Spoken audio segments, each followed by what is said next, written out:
Hello, this is Dr. Pamela Ruig, Extension Milk Quality Veterinarian for the University of Wisconsin-Madison. And in this video, we're going to be presenting the final video of the 7 Habits of Highly Effective Milking Routines. And this video is a real milking routine that demonstrates a model complete milking routine that incorporates all the principles we've been talking about in our previous videos. One objective of our milking routine is to make sure that the milk is harvested using very hygienic processes. And in this particular farm, they have added a great step to their milking routine.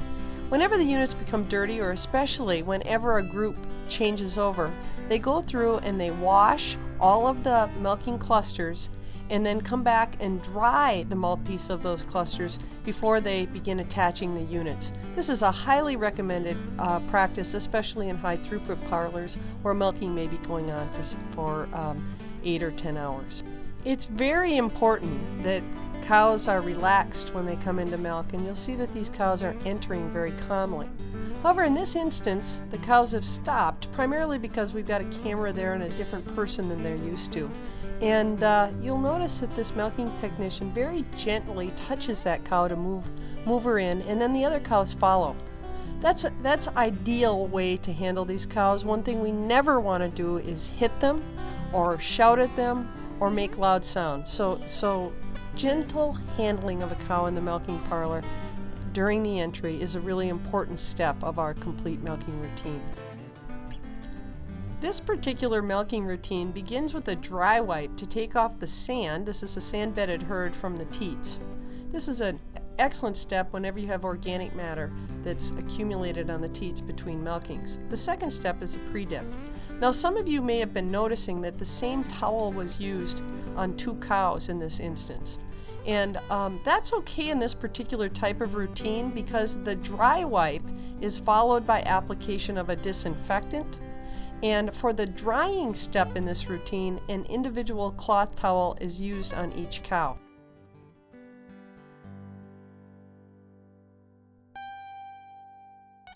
The next step in this milking routine is the removal of 3 or 4 streams of milk, the force stripping step, and followed by drying with an individual cloth towel. The important thing in the force stripping is that milk is observed for abnormalities so that cases of clinical mastitis can be detected and that cow properly dealt with. I'd like you to especially notice the drying step on this particular farm. They use an individual cloth towel. They go around, they dry all 4 teats, they flip the towel, they come back, and they take special care to especially remove any sort of soil and moisture from the actual teat end. This is the recommended process for adequately drying teats.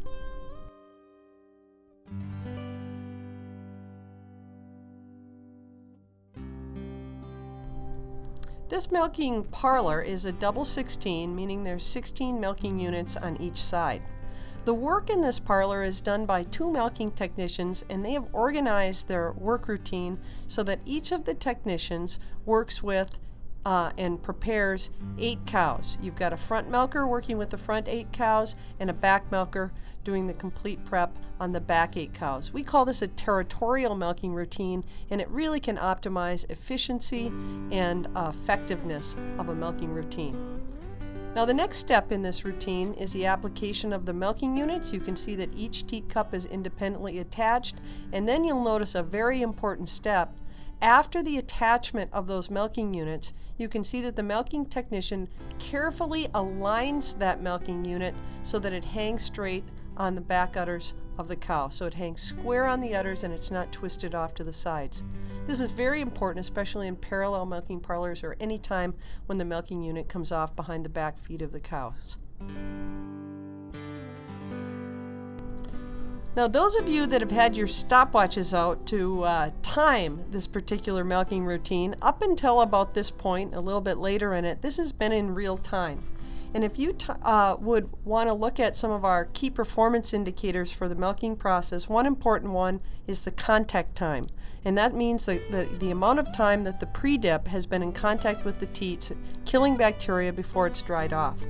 Our recommendation is a minimum of 30 seconds, and in this instance, with this particular work routine in this parlor, they achieved that because it was about 45 seconds of contact time. Second thing that we look at is the prep lag time. That's the time between stimulation and unit attachment. And in this particular herd, the stimulation step we'd consider to be the forestripping, and the time between forestripping and attachment is about 1.5 minutes using this particular 8-cow prep with these 2 milking technicians. That 1.5 minutes absolutely falls within our goals of about 60 seconds to about 180 seconds. So this particular work routine meets all of our criteria for a good milking prep. Now, we're going to cut back over to the end of milking, and we've cut out a little bit of time throughout the middle of milking. You'll notice that the flow rate's pretty low at this point, and you'll see that the automatic cluster detachers have removed the units. And after the milking unit is removed, at the end of milking, of course, the next step is to go back and make sure that we have complete coverage of the teat dip with our post-milking teat disinfectant. The real key to post-milking teat disinfection, to achieve it properly, is to make sure that the majority of the teat skin of every teat is completely covered at the end of every milking. As milking is completed in this type of parlor, we've got a rapid exit mechanism, and the cows then, when are triggered to be released, they can walk right out of the milking parlor into adequate space, return to their home pens.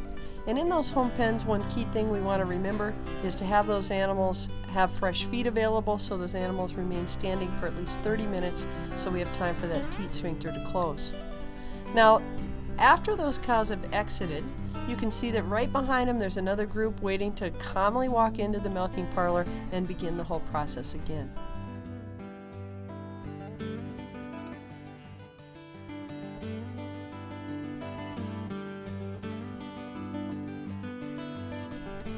If you're interested in more information about the individual components of a complete milking routine, be sure to go to our website and check out the individual segments of our series, The 7 Habits of the Highly Effective Milking Routine.